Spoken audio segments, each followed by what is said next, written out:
Hearing the story about in UK during World War II that Winston Churchill was I think just before Prime Minister, when UK was heavily not funded because they were participating in a war, and there was lack of public monies, and people were like, hey, we should shut down some of these arts programs and all of that. And he said, okay, we're fighting in a World War II. What are we fighting for? These are the things that we're fighting for, our civilization. We're fighting for something to protect. What are we protecting if you remove the funding from some of these things? Gotta be there. I'm losing my cool. I'm on the edge. Something's taking over me. I'm gonna be down on my knees. I'm ready for this. You keep me begging for this. This is the Ocio show with Rahul, where I have deep conversations with interesting people on topics that are meaningful, slightly personal, and perhaps controversial. Roll with this. I can do this all day. I can do this all day. Back up, I'm gonna run this town. I'm headed for the top and you know it's going down.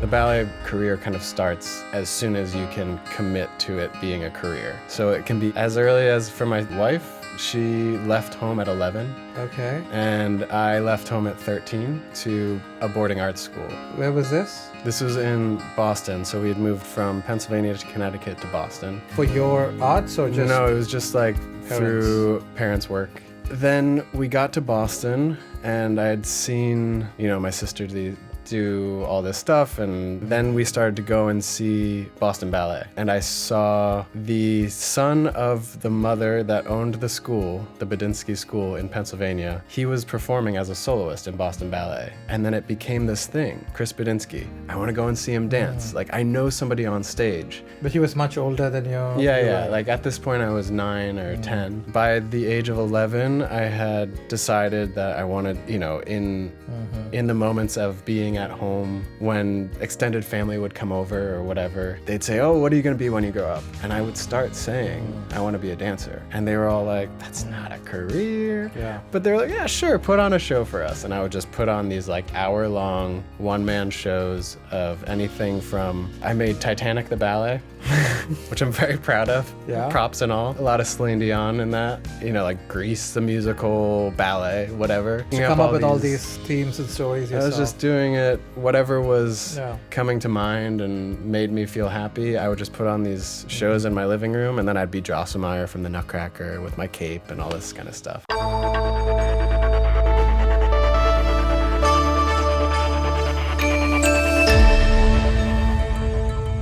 The audition process to get into a company is probably the closest thing to like ballet movie. Auditioning for a company is actually like what they show in those movies. Much of the other stuff, like how a day's work, is exaggerated, but the auditioning part, putting a number on, being totally dehumanized. I remember the first audition and the only audition I did was Houston Ballet for like a big company, and it was a cattle call in New York. I went with one of my best friends from high school at the time, and she went first because it was like all women and then all men, and I was like, oh, good luck, like this is gonna be great, you're gonna do great. And she walks in and they say, oh, actually everyone go back out into the hallway, and one at a time you're going to step across in a diagonal, step arabesque, step arabesque, step arabesque, which is just like lifting the leg to the back, and that's all it is. And just showing this like very basic skill, going one direction across the floor and then going around the corner and going the other direction across the floor out the door. And the out the door part was the person that was deciding if they were cut or not was stood there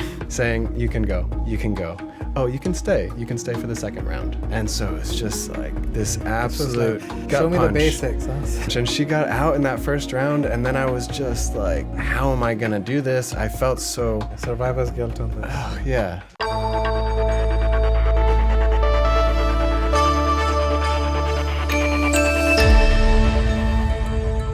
What what's the ones that people think they've reached the pinnacle of their career in this sort of field? I want to say, I'm kind of lucky to be in a place that is one of those. So San Francisco Ballet, like it's one of the oldest, I think, 1930s. 1933. That's the one thing I Googled. I was like, okay, 1933, and New York City Ballet was like 1948. Yeah, so it was later. So we are actually like, American theater ballets later as well. Yeah. Of course, Paris is 1600 something. we're nascent compared.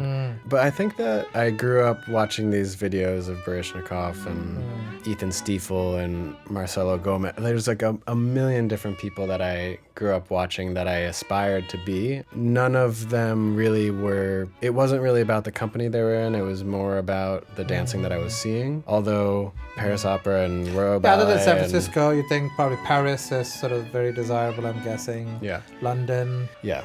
When I was 12, I went to London and we were on a trip, and just like on a kind of whim, my parents were like, do you want to go to the Royal Ballet School? And then they contacted Royal Ballet and I was able to audition and they accepted me. And so there was a moment where I contemplated before going to high school, maybe I move to London, maybe I do that. But as much as I know people from there now and have danced with them, have worked with them, love them to death, the vibe was just a little bit less inviting, I'd say. I mean, a boarding arts school is like a big warm hug in like a knit sweater, and you're gonna learn how to knit that sweater. Like that's a boarding arts school with multiple facets. And just a pure ballet school is so intimidating. Seeing these people that were pulled from school like footballers are pulled from here. There's an aspect in Europe that is actually looking at the career and bolstering the art by bringing in good talent, and so there's much more of a legacy there. There's an analogy in sports as well, I think. China started winning all these Olympic medals because there are people going around these cities and towns around China picking kids who are like 9, 10 or even earlier. Hey, these are Olympic hopefuls, and they put them in an Olympic training facility, and that's for their life is the next whatever years,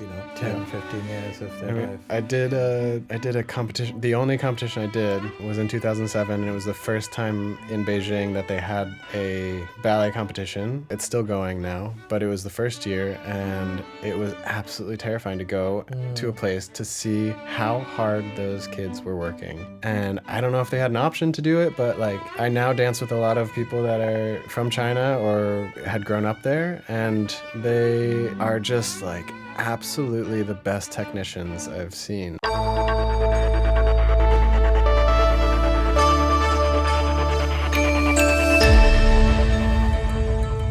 So we'll have shows Tuesday through Sunday. We wake up, we finish our performances. I get home at like 11. Depending on the ballet, you could get home at 11:30. It's like late. We start at we 6 start the shows usually start at like 7:30.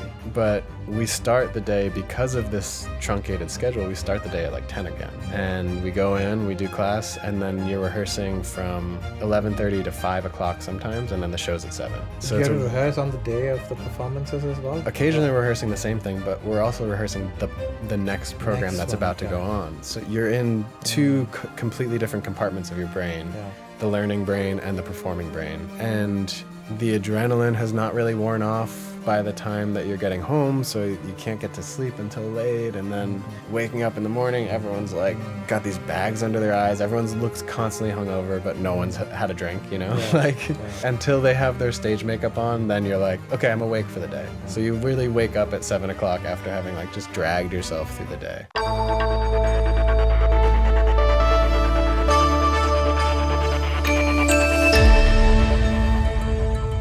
You said principal, then there is soloist. What are the different sort of cast and crew for ballets? So principal dancer is like your lead characters, the protagonists usually that you're looking at. There's also principal character artists who are like oftentimes former dancers, retired, sometimes on staff with us as coaches or stagers, and they will do something like the king and the queen or like the father. And then the principals do all those like main bits where they're also partnered together. So you'll have long pas de deux and things like that. But do they have like more airtime during the ballet? Kind of. Aren't you supposed to be actually working more if you're a principal on some of these shows? The shows that you are doing are intense. But then you have multiple Significantly, yeah. principles. So then you look at a soloist and they are more the featured dancer in a part that's just them dancing by themselves, or they're partnering but just for a little bit, or they're like, second on the list for characters. So, you can have a best friend as the prince in Cinderella, Ben, and that Ben is usually a soloist. And then the core is just like the swans, the shades. Every ballet that has the most iconic moments and those kind of like soul wrenching, like how can a mass of humanity do something like that all together? That's the core. And they are really the foundation of like every ballet company, especially a traditional ballet company that does story ballets, because there's no show, there's no spectacle without them, because they support and bolster everything that we do, and they're also helping us to tell the story. There's a bunch of villagers around as you're doing a solo. I'm doing a solo, and I'm dancing around, and I'm doing my manege or whatever, and I can hear, there's a few dancers that would always be like, yeah, you got it, go, go, go. Like they're like talking under their breath, but they're like supporting, and there's this kind of team, one for all for one.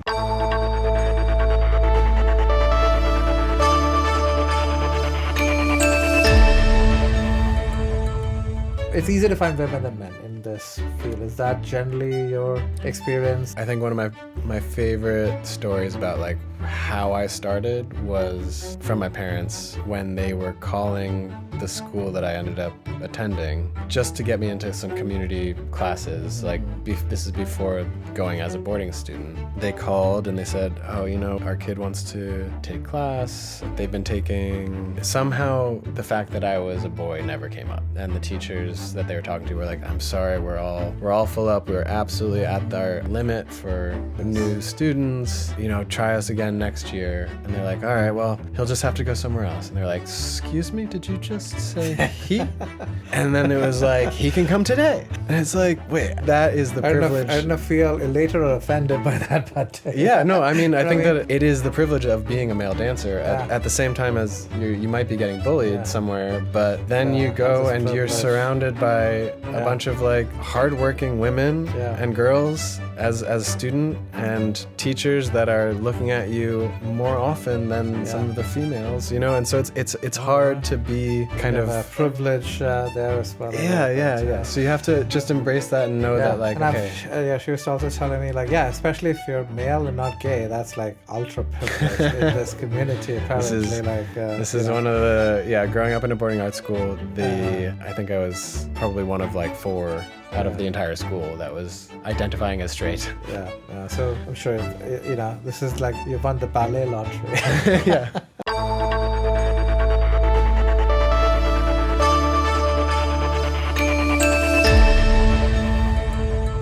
Oftentimes it is not necessarily the applause or anything like that. It's like the quiet conversation that you have with somebody that just like really, finds you at a little after the show, and they just pull you aside and they say, what you just did is something that I've been needing in my life, and you've gotten me through X, Y, and Z. And for me, like, just to be like, literally Joe Blow, working in San Francisco Ballet, thinking to myself, like, I don't know who's here, it's just like, whatever. And then to know that you are actually affecting somebody the same way that if I were to meet, I don't know, whoever my idol is, I would say the same thing. And so there is this kind of like bizarre aspect to, occasionally it can really feel like monkey with the cymbals. Like I feel like that sometimes because it's like you're just putting on the show and you have to do this for the people that are paying for it and all these different things. But then when it comes down to it, you really are affecting change in some people's lives, because this is something that is taking them away from the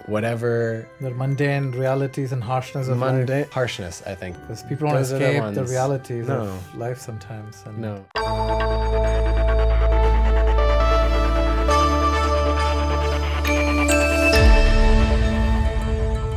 People make good money in tech, but they're like, hey, what did you do? What did you make? Oh, I just built a product that made $50 million for Elon Musk, right? Like, it's not very inspirational for a lot of people, because sometimes just making money is not the ultimate test of contribution to society. It feels people are lacking meaning in some of the tech they're doing, unless they're building, hey, I built this awesome product for GoFundMe that helped raise another $1 billion for people, right? Like, Yeah. cool, people feel like that impact is there in their life, rather than, hey, I built this widget for Meta and I'm getting paid millions of dollars to do it, right? I'm like, what did you just say?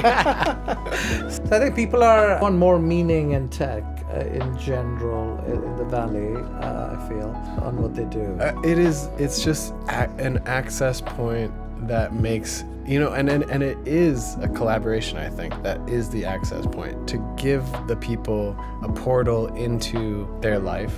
And I think that, like you doing this is an art form.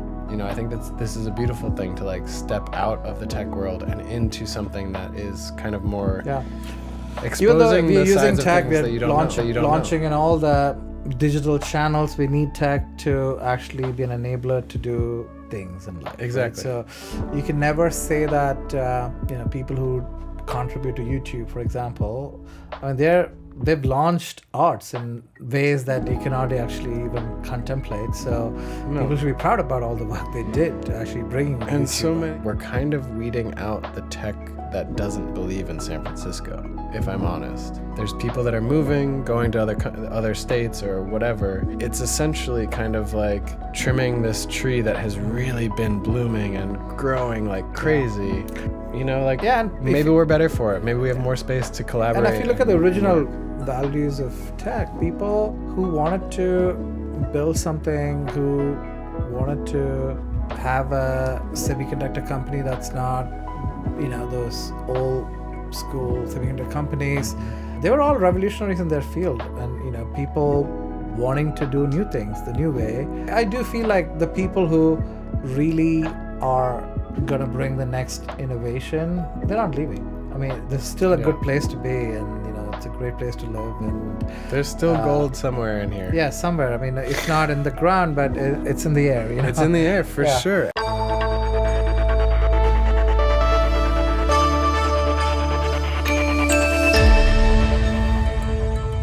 What I really liked about it is they let kids be kids for some time. The world is gonna mold your kids into, dreary, jaded human beings at some point. But if you can keep them kids for a little longer, and they'll learn ABCDs and 1, 2, 3, 4s after some time anyways in life. And if you can be just kids for some more time, and because kids ask questions and they are sort of curious and they are inquisitive and they like nature, and it's adults who are not really that it's curious just about like that. So keeping the magic and like understanding. And also right brain education. See, I come from a very left brain education. I knew all the facts and figures and capitals of the world by the time I was 6 or 7, and I knew a lot of facts about life and very little about my own self and the whole right brain at a young age. And if you look at when the logic builds in people's brains, you don't really start to reason until you're at least 7 years old. So if you're feeling all this, you should do this because of this, kids don't understand. They still have these emotional brain. So you might ask them to develop the emotional side rather than the rational side until much later. So, it just felt more fitting in a lot of ways. Like early childhood education. Yeah,